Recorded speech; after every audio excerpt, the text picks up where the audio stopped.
Gosh, Todd, maybe I do have a question. Just when I sit here in question two, I have it's just kind of this argument in my mind. There's a part of me that's like, yes, absolutely, and another part that says, well, okay, that could have gone badly, so you don't really know. But the feeling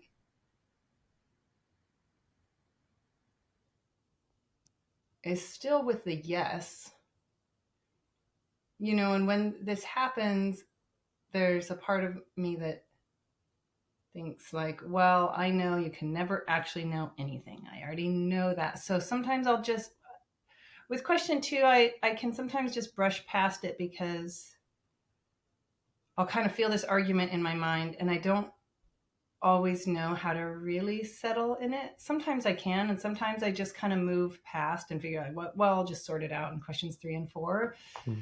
But since I'm here now, I just wonder if you have any advice or experience. I guess I just want to give question two its own space, or give me my own space within it, because maybe there's something I'm missing by brushing past. Yeah, yeah. It's easy to brush past question two. In fact, if you answer one as a no, you immediately skip question two and go on to question three. So it's tempting, even if you got a yes for question one, to kind of brush by it. In fact, I've noticed that questions one and two both can get brushed by quite quickly if you're doing the work a lot. Um, but they're deep questions. They're actually there's a lot to them, and when you sit with it, I often find something very similar. Like there's a part of me that's saying yes, and there's a part of me that's saying, oh, it's not really a big deal. And they're both in there. So where do I find my answer? This debate kind of happens, and kind of a tug of war can happen inside.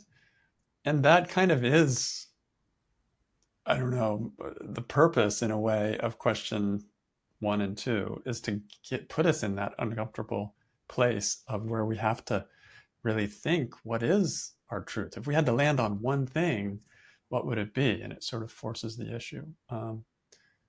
My analogy is often like a jury has to come to a conclusion of a guilty or not guilty. And there's a lot that has to be discussed or considered for that to come out. Um, the way that I tend to do it, there isn't a right way, and I'm just going to share my experience.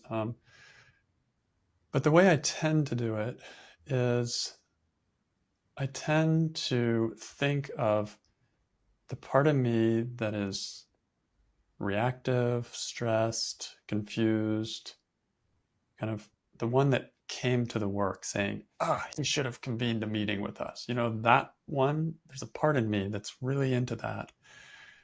I think of that as being really my client, if you will. It's like that's the one, the crying baby that is sitting in there that needs to do the work. And so I tend to ask that part of me, what do you see? And unless it sees it differently, then I trust if it's still a yes, then I go with that. But so yeah, that tends to be the reason I like that is because it stays really connected to me. It stays really connected to me emotionally. It doesn't go off into a more intellectual or rational kind of side of me, which can sometimes feel detached from the the feeling part, which is what brought me into this in the first place. So I tend to do that. I tend to favor the stressed part of me, but I'm challenging it. I'm saying, hey, I want you to be honest with me. I'm not pushing you to not be honest. I want you but I want you to look and really be as objective as you can, even though you're a crying baby, and say, okay, little one, can you find any reason that makes this seem like can you absolutely know that it's true? Um, And it may look around and its sphere of vision may be fairly small. And it may say, I've looked everywhere where I see, and I really don't see anything. So, yeah, then I stick with a yes.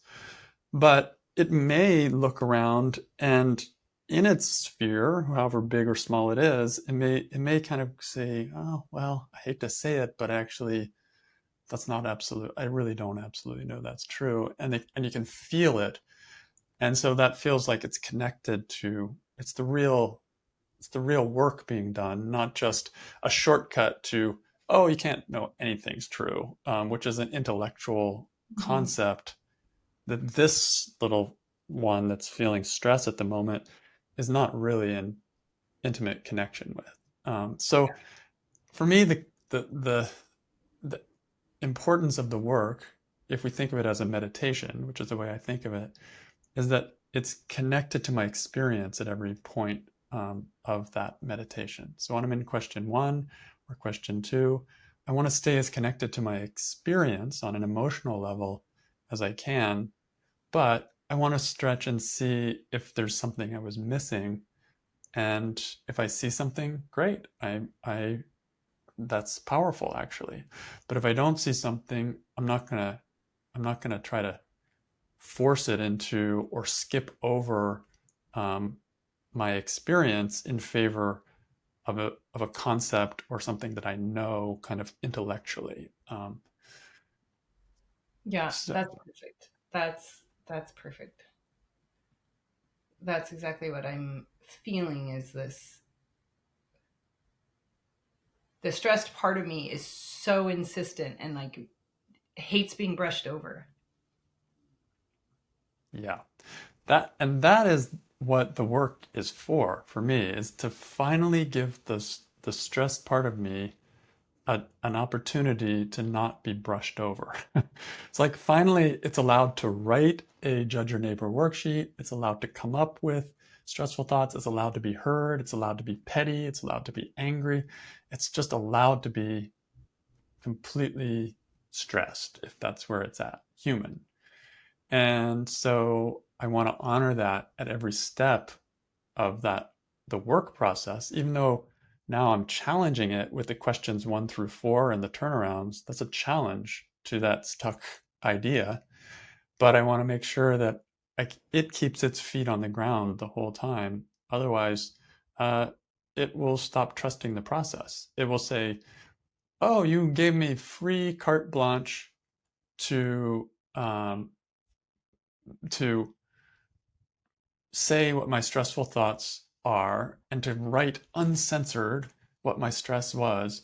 But then you just made me brush over what I'm really seeing and just turn it around. Like screw you. I'm not going to play this game.